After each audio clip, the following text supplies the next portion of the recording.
South America is home to some of the oldest myths and legends of the ancient world. Today's myth is from the Guarani mythology about a mystical creature known as Jasi Jatere, whose name literally means a little piece of the moon, or moon fragment, and is considered one of the most important gods amongst the Guarani peoples.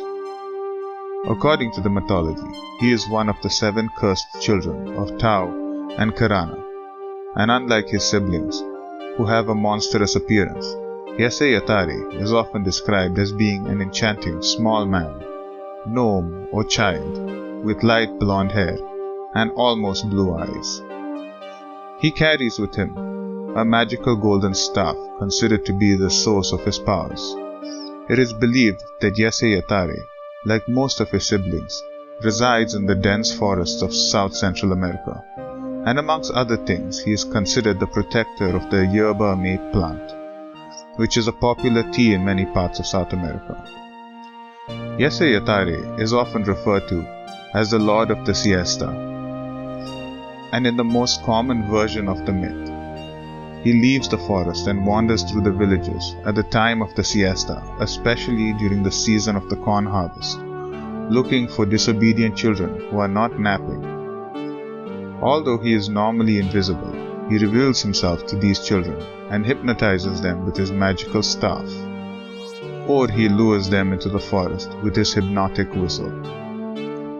What happens to these children under Jasi Jatere's trance varies depending on what version of the myth is told, as there exists no written form of the language. These myths have survived primarily through word of mouth.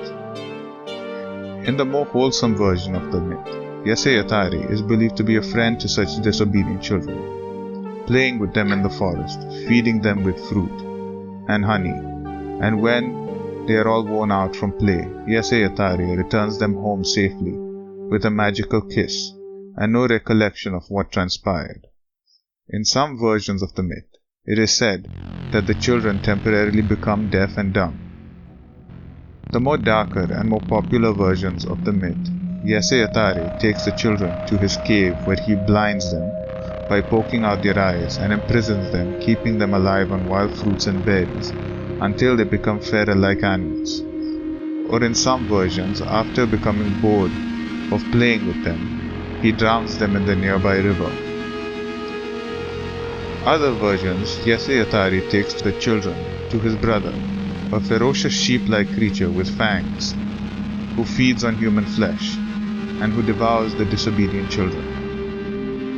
These darker versions of the myth are often told by parents to scare disobedient children into not wandering off during siesta, and in this regard is similar to the baboon. These are just some of the popular variations of this myth that exist today. Thank you.